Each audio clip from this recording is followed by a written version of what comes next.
So, watch this video if this is you. You're a new DM, you are way interested in D&D, so what do? You go to YouTube, and there's tons and tons of videos, but it's just a whole lot of jargon, and it seems very confusing, and you don't know what to buy, what to do.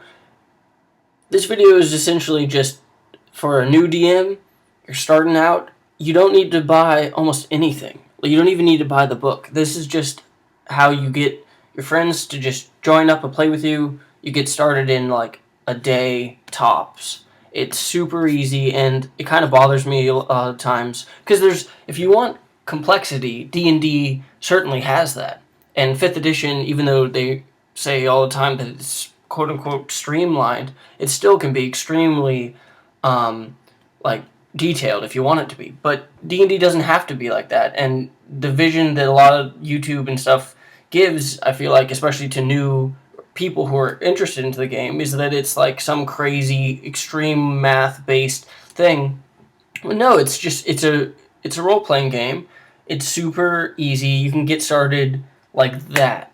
So this is just like the bare bones what you do, but bare bones stuff that you need doesn't mean it's going to be bare bones fun. In fact, I've found it's more fun doing it like this. So, and I do have a PowerPoint. So, question as a test: how do you win at D&D? If you said fun, you are right, because that's the whole thing. It's all about having fun. So even if you don't follow, like, you can call it D&D, but you can be extremely off from whatever the rule book says. As long as you're having fun, that's how you measure your success. And as the DM, it's important. It's not whether you're having fun, although you usually do have fun if you do this, but it's whether you are allowing your players to have fun. And that's a huge mistake tons of DMs make, because I think they get too bogged down in all the rules, and they learn all the little stats and all the little things, and they create this whole world, and then the player who's new in the DM like said, "Oh, come play, I'll be the DM," and then they're like, "Okay, well, I go up and try and take that guy's money," and the DM's like, "Oh, well, you can't, because you're not a thief, and you fail, and then you're hauled off by the guards." And it's not to say you shouldn't have realistic consequences, but it is to say that D&D shouldn't be a simulation of the harshness of reality. It's about having fun, and as a DM, though, it's not about you having fun, although you probably will. It's about letting your players have fun.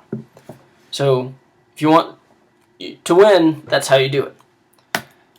So what do you need? Well, according to like a billion videos on YouTube, you need the player's handbook, you need the monster manual, you need blah blah, and those things are awesome resources. Don't get me wrong, I have both of those, and I have a bunch of minis and all the cool stuff. But you don't need that. Here's what you need: pencils and paper. I'm gonna go ahead and assume you have that. It's kind of a given. Not to say maybe some people like, "Oh, I have to buy a whole bunch of paper and pencils." Well, I mean, it's a pencil and paper RPG. I guess theoretically you could play without it, but pencil and paper, you need those, at least something to write on. But you don't even need the character sheet. This is going to be how you do this with only pencils and paper, your imagination, and 99 cents, because you need a 20-sided dice or a die. That's all. And if you go to any game store, you can buy a single D20 for 99 cents. Now, if you have like $9, $10 you want to spend, you can get the whole set of dice. And for the rules in the big rule book and stuff, they'll be like, "Oh, instead of rolling a 6-sided die, roll an 8-sided die." When in reality, that doesn't actually affect that much. So for this, I'm saying you need pencil and paper, you need 99 cents. That's all you need. You go out and buy a D20, and then I would hopefully, let's say you have Monopoly or Risk or any other board game, you have a 6-sided die. Those are the 2 dice you need, really, at all, when you're just starting out. And if, okay, for whatever reason you don't already have one 6-sided dice, you might need another 99 cents. So instead of $1, $2. But that's it.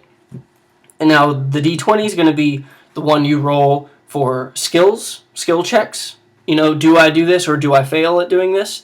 And the 6-sided dice is going to be for damage, for how effective is whatever I just hit this other thing with, like you hit an orc or something. Those are like, if you want, you can stop calling them D20 and D6 for this basic, very fun, like quick way of getting started out. Just call one the check die or the D20, and the other damage die, which is the D6. That's all you need. All right, terms. If you go and look around YouTube again, there's all these terms being thrown around. And if you look through the book, I mean, like, first time I read through the rules and stuff, it's so, like, confusing. You're like, wait, how is this different from this? And it's not fun. It's not fun for the DM alone trying to figure out how the game works. And it's not fun for new players who may not even be that interested in D&D, but you, as the DM, want to get that group started. And so you invite them to play, and they say, well, do I have to learn a whole bunch of stuff? Like, I just want to play. Here are the simplified terms. Okay, this is honestly, like, despite all the reams and reams of notes, all you ever really need to know. HP, hit points. It's your health. If you play a video game, you know what health is. Okay, if you get to 0, you're dead. You have a certain number. AC means armor class. That's how hard you are to hit. So this orc over here in this picture would be pretty hard to hit because he got tons of armor and he's big and strong. If it's like a bunny rabbit or something, easy to hit. DC means difficulty class. That's for the DM to say when you have checks. So you take that check die or that D20, and the DM says, or the player says, I want to jump over this fence.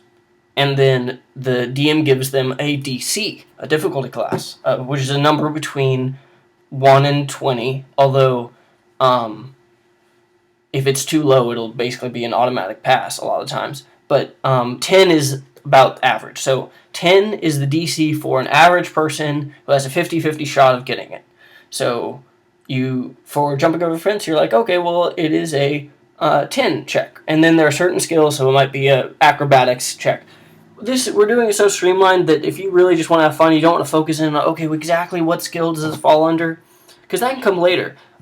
You'll see how it works out. So it's just, DM, just say a difficulty class. Don't worry about looking up anything. Just say what makes sense. You got it. Initiative is how quick you are on the draw. So those are just going to be +1s, +2s, +3s, maybe +4, +5 as you're starting out.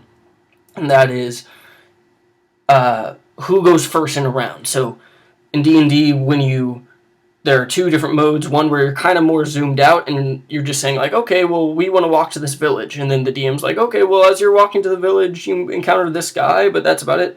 When you get into combat, I like to think about it as zooming in. So you slow down time and you go around in turns saying, okay, well, first is this guy's turn, and he jumps in front of you and swings at you wildly with a dagger, So the way you do those turns, initiative. Speed, how fast you move. 30 feet, that's the base speed in D&D. That's all you need to know. 30 feet equates to 6 squares, because each square is 5 foot. That even doesn't matter. You can just say six spaces. If you're like a halfling, and so you have like smaller, or a dwarf, you have like less like leg length, I guess. So it's 25 feet or 5 spaces. And that's really all you need to know. Those are the terms. I mean, we'll get into it in this section. Okay, characters. Now, if you're interested in D&D, you know fantasy tropes. You know the things. There's no need to go through the crazy, character creation where for new DMs and new players alike. It is so confusing and it gets bogged down really quick and it's not fun. Now, if you're, like I said, a DM and you want to get super in depth and get into that whole stuff just gets you really interested, go ahead and do that. But there are about a zillion other videos on YouTube about that. So this is just, I'm interested in D&D. I want to start out today, right now. What do I need? It's super basic. So these are the 6 things that define your character. And instead of having number values, we're just going to have pluses attached to them. So when you're starting out at level 1, just have your characters pick 3 of these that get +1, and then 1 that gets a +2, and then the rest get +0. That's the simplest way. And then so your strength, anytime you're lifting or pushing things, you say, okay, roll a strength check of this. And they roll the d20, the check dice, and they add whatever that plus is. And then you compare it to the DC. And if it meets it, if it equals it exactly or it's higher, they pass. It's as simple as that. That's the basic bit of D&D. So you got strength. Constitution is just a fancy word for toughness. So it's how tough you are. Like, it's super hot day outside. Do you get tired when walking, to the village? That kind of check. Or in more dramatic circumstances, like, getting hit with a lightning bolt, like in this picture over here, right? Okay. It also affects how much health you have. We don't really need to go into that. Just essentially, what we'll say is that if you have a higher constitution, you're going to have a higher health. And when you have those HP, because, again, this is just streamlined, it doesn't matter. You're the DM. And what that means is you have ultimate control. You don't even have to follow the rules. You just have to make it make sense. Because if you keep it to where it makes sense, your players will respect you and they'll have fun, right? So a player's never going to look at a DM and say, oh man, he really looked up that rule super quick and he knew exactly that it was this. They will respect you more if the player says, well, I don't really know how to do this in the game, but I want to do X. And the DM says, instead of saying, oh, well, I have to look up a rule for that, you say, yeah, that makes sense, but it might be hard because of this, so go ahead and roll this check of this DC. Boom, the player knows if it makes sense, and they're like, perfect, that sounds good, it's fair, let the dice decide. They don't think the DM's just being mean to them or giving anyone else special treatment.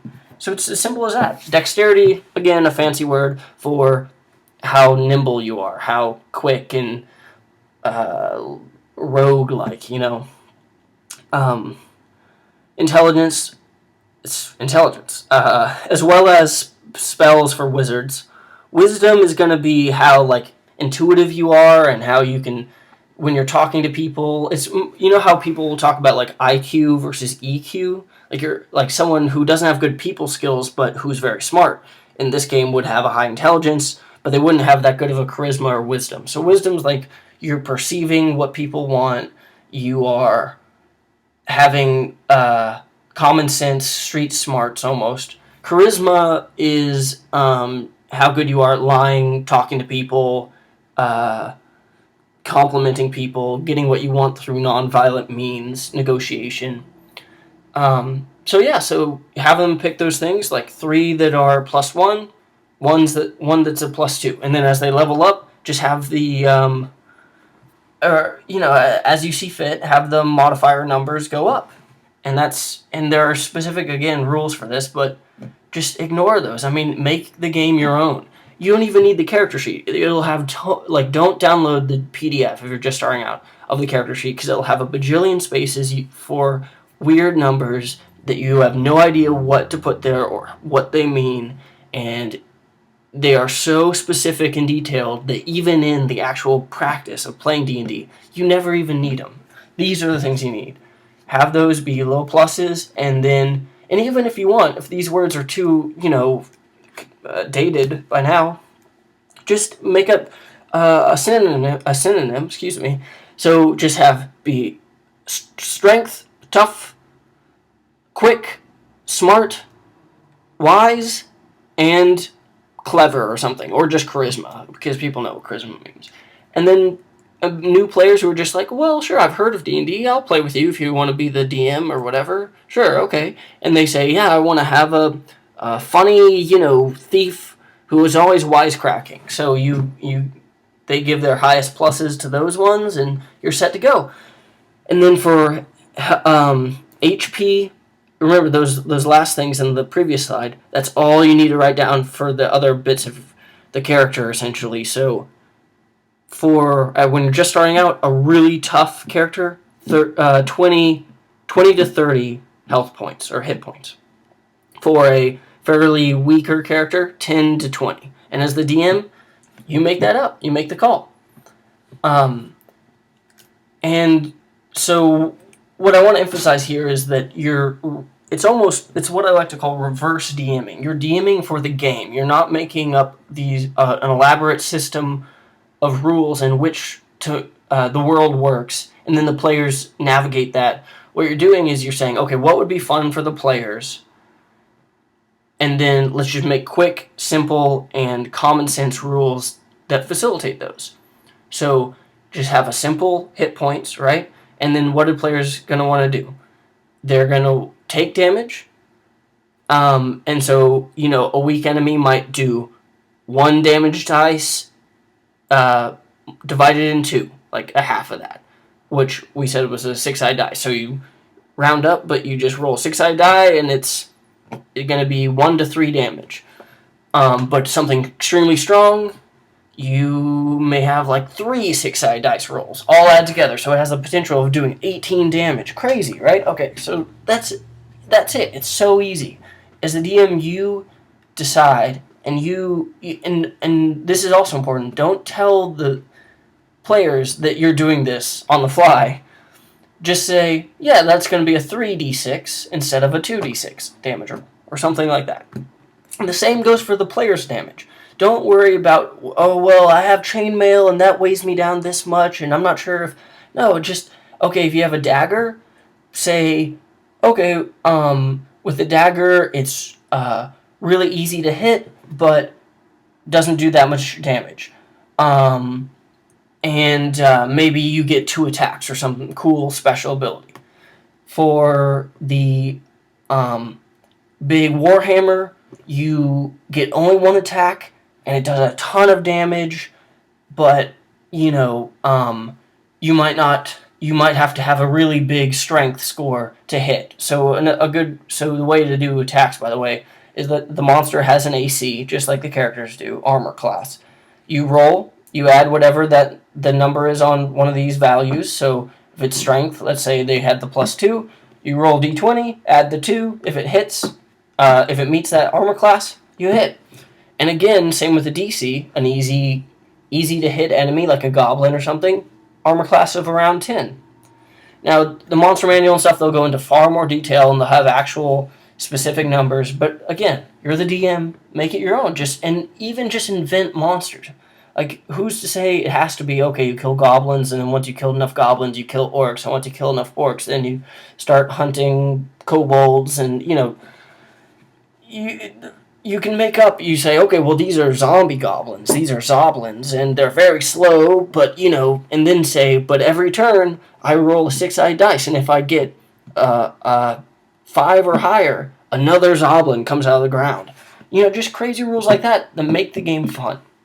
So they're going to take damage from that, the characters are, and they're going to want to heal up. So if they take a long rest, once all the enemies are gone, they go up back to full hit points, and their spells are replenished. Or they can have healing potions and just roll a 6-sided die, damage die, but instead of doing damage, heals them that much. So it's so simple. That's all you have to do for you're just starting out, and people will attach onto it like that, and they will start... If you keep the rules these simple, new players will get very much involved because it's not hard to get, and it's not hard to see what's a risk and what's not. So they can say, ooh, it's kind of a risk. Should I drink some health potion this turn, or should I just try and go for the killing blow, even though if I miss, I could die? And they'll get that, and it makes for great, fun gameplay without having to literally, and trust me, if you try and do it the straightforward way with new players, you'll spend 1 to 2 hours just making characters, and then half the players won't want to come back the next session because if they're new, they're like, well, this is not a game. It's not fun. I don't understand. I don't know. I just want to play. So that's how you just play. And if you can hear that, that's my phone vibrating. Forget it for now. So you have that. Oh, and spells. I did mention spells. Make up spells. You can, if you look them up, you can find some... spells work slightly different, so your wizards and spellcasters are going to have a DC that the character who gets hit by the spell has to make in order to avoid the effects of the spell. So, for instance, except for if it's a ranged attack, like a magic missile or a fireball. In that case, you just do it like a normal attack. You roll, add their modifier. That's what you call the little plus number. And then you see if it hits the armor class. But I'm serious, as a DM, and if there are new players who don't really know anything about D&D, they don't want to look through tons and tons of spells from the spell book that they have no idea, like they sound cool, but the descriptions don't make any sense to them. Make up 10 spells and say, you pick 3, any 3 you like. It's super simple. And the spells, you can be, okay, I'll make them up right now to show an example. Lightning Bolt. It's your intelligence modifier to hit, so whatever that is, and maybe you add a little number, so it's like, instead of plus, it's your intelligence modifier +1 to hit, right? Because it's a good spell. And then once it hits, it does 1d6 damage, and if there are any enemies within X squares of that, person, it does d6 damage to them too. And you can tell them it's the lightning bolt, chain lightning kind of thing. Boom, that's a spell. It's easy. You can make up, and you can also find just spells online and just make up your own rules for them, like charm people or creating a familiar. I mean, if you are familiar with any fantasy games, anything like that, you know the spells. Just as the DM, make up the quick rules for them. Draw, if you're good at drawing, good pictures, like cool little description pictures or something, and boom, they pick the spells, they're good. You're only going to have about 1 or 2 spellcasters in a party, so it's not like they're all going to have the same spells. So boom, that's characters. Then, once you have the characters, you're like, okay, well, adventure. I mean, there's all these videos on YouTube about, well, like, how do I get a good campaign? And I have all these ideas about, I want this giant world, this expansive world, and this huge campaign over 6 sessions that they find the Dragon King, and he's hunting them down, and he's trying to destroy the world. And I just wanted to say, okay, take a breath. This is the beginning. Players don't need the feeling of magnitude in order to have fun. You can have a session where it revolves around 1 or 2 goblins who have stolen a small coin purse from the local barkeep. And the goblins have funny personalities or something. And, maybe like there's a old man who gets involved because he thinks the goblins are his grandchildren. Like, people, like, they will attach more to characterization than to feeling like, oh, we are this great adventurers. Like, there's time for that at the beginning. And it's not to say you don't have to fight big monsters. Just, like I said, make the stats for the monsters something they can feasibly beat. So, scale it to them, but don't tell them you're doing that. That's another important thing. So it's like a giant rock golem forms from the earth and just roars at you with a mighty scream, right? And then say, and it has, and you don't even have to tell them, but be like, okay, well, they can average damage output, do about blank damage, and then just calculate and say, okay, well, I'm going to give it maybe 30 HP. And then, describe. It's all about the descriptions. So I have up here, person, place, thing, beginning, middle, end. This is all you need to create fun stories. They don't need to be like Game of Thrones in depth of like, oh, that character comes back to do this. I'm telling you, okay, here's what you do with the first bullet point. You take 2. Pick any 2. You can even roll a dice and randomly pick 2. Pick a person, a place, or a thing. Set it in that fantasy world, or not, whatever setting you have.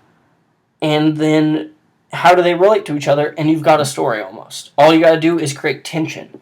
So I'm going to do it right now. We'll say place, thing. Okay.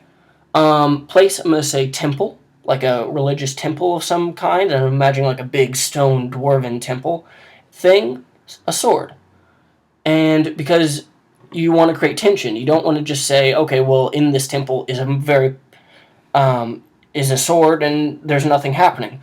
You can go either way. Let's say the sword is extremely powerful, and because of that, all these people are trying to get into the temple, but they can't because tension, it is being guarded by these things. Or you can say, okay, this is a cursed sword. It's corrupted the temple and turned all the priests evil, and now no one steps foot near it, but the townsfolk, want to continue praying and they don't know where to turn. This being said, you don't... So you want... Alright, this is another point I'm going to make here that's extremely important. The number one mistake I see DMs make, and maybe this is just anecdotal evidence from the DMs that I've seen, but I've both been a player and DMing for a few years. So they want to create a video game, which means that they want to create a world with certain consequences when certain things happen, and then let the players do whatever they want. And while you do want to let the players do whatever they want, you want to control the consequences. So I had, for example, not naming names, but I had one session where the person, I must have had some adventure planned, but instead we ended up going to this dock. And it seemed like the dock keeper guy was a person of interest. So we talked to him and he said, oh yes, we need someone to carry these crates and do this. And so we literally moved the crates from the ship into his warehouse. And we had to roll each time we kind of did that. And then he paid us accordingly. And that was it. There was no adventure. There was no tension. And then afterwards, I was like, well, what were we supposed to do? What was the thing? And he's like, oh, well, I thought you guys were going to go into the forest. I didn't think you were going to go to the harbor. So, I mean, I just kind of made that up. And that's the problem. So take whatever adventure, when that happens, you want to let the players decide. You don't want to say, no, you should go to the forest. But when that happens, you take whatever person, place, thing combo is going on in the forest and just retrofit it to the dock. And you pretend all along like that was where the players were meant to go, and you let the players direct it, but you don't tell them, but it needs to go to the same thing that you prepared. You don't want... And that's not to say that they can't take the thing you prepared and go in a different direction than you expected. That's perfectly fine. Going back to the temple example, they may go into the temple, see the evil priests, and say, these guys, they know what they're doing. We want to join up with them. Which is totally fine. Let them do that. But the point is, let's say I had the temple be in the X town, but the people wanted to go to Y. Let them go to Y and just pretend that it was in Y all along. It's very important. Don't let them just play it like a video game where they don't have any idea where to go. So, think about Skyrim, right? If you play Skyrim, you can start out and just start wandering around and screw around the whole time. You can take off all your clothes and just punch anything you see and just run straight around. And it won't invoke any story, which is, I guess, funny from a video game standpoint, but you are the DM. Not to say don't let them do funny things, but don't let their actions not lead to something interesting. Whatever the players decide to do, you need it to lead to something interesting. And it may be something like you may wanted them to be high, valiant adventurers, but they decide to be naked hobos who cause mischief. Either way, that's fine. You actually let them have fun, build around that, and start having fun with them, because that's how you win at D&D. Again, going back to the first slide, you win by having fun.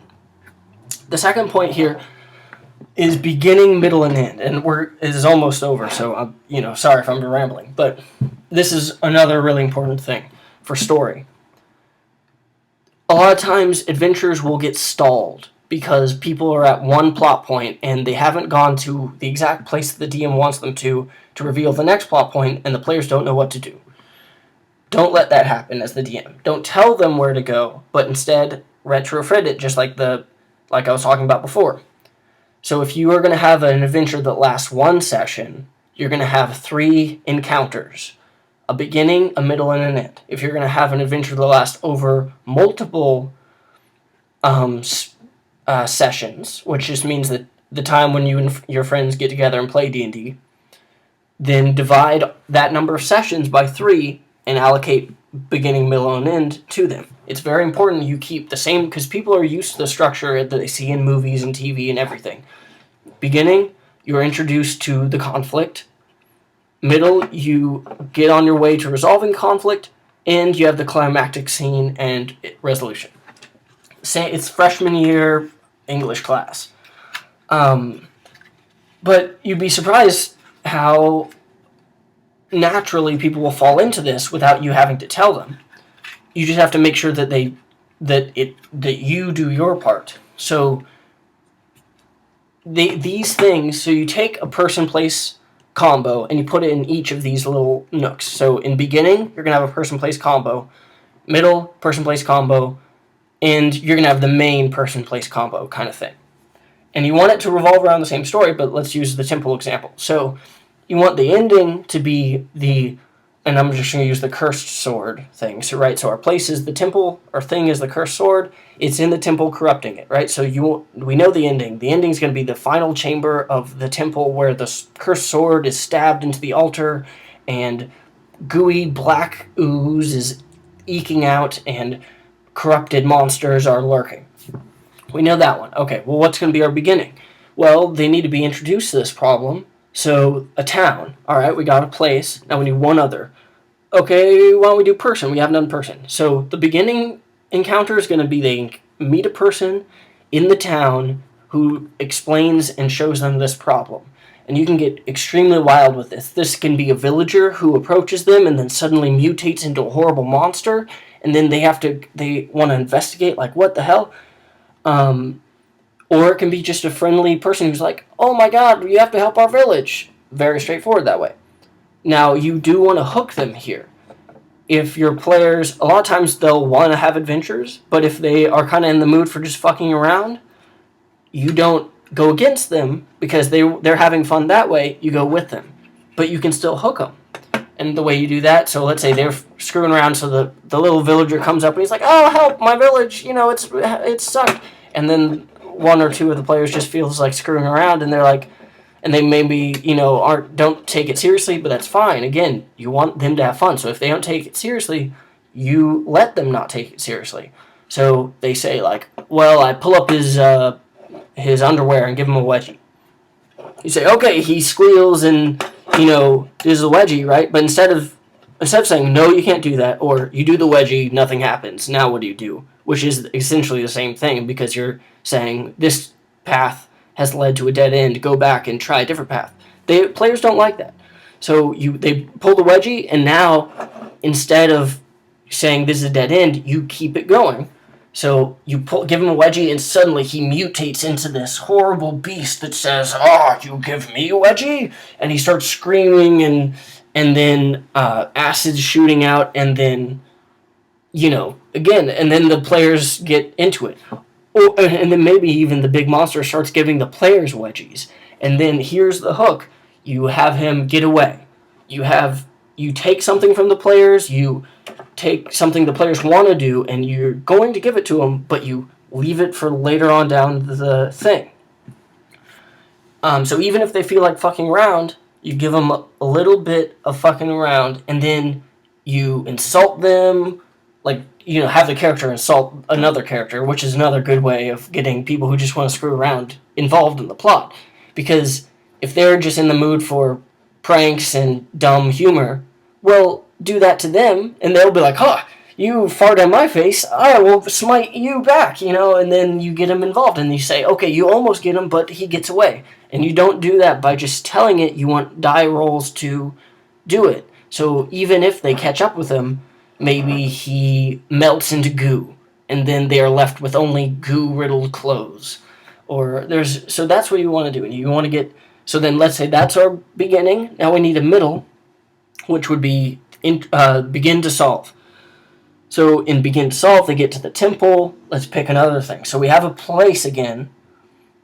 So maybe thing. They get to the temple and they find a thing, a wall that has a puzzle enshrined on it. Now, this is where I diverge and say there are tons of good YouTube videos about just random D&D puzzles. And it's perfectly not even acceptable, almost preferable, just steal one of those puzzles and put it there. Because it's not all combat. You want combat, you want puzzles, and you want role-playing, which just means stories and acting and that kind of stuff. And again, we have beginning, middle, end.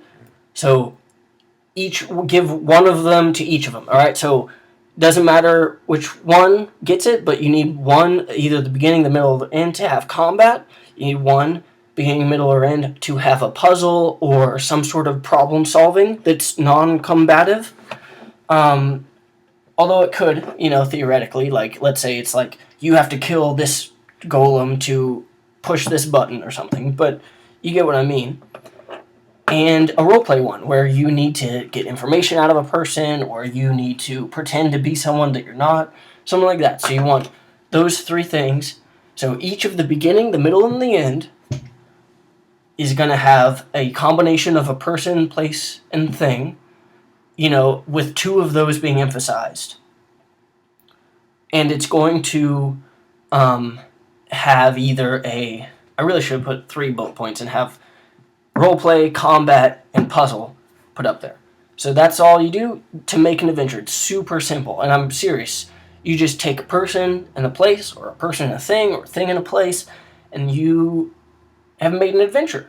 And then, again, conflict. So even like, okay, watch how easy it is. I'll do it again. Person and place, to make conflict, they're separated. A person needs to get back to their home, right? Or maybe from a place someone has been kidnapped.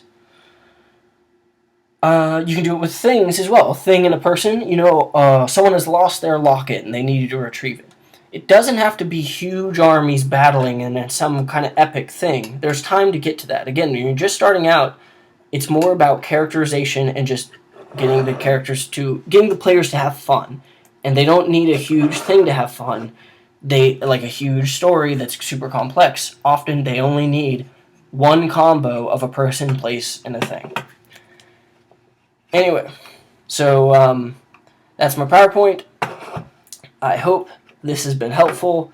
I am going to make another video for more in depth for people who have started playing D&D a little bit more, but about making adventures through what I call reverse DMing, which is instead of creating this story first, creating the elements that are going to actually be played with first, and then the story gets created by the people. So look for that video, and I hope this helps. Again, all you need, pencil and paper, 99 cents, make up the rules as you go, but just have them be fair, and you're good.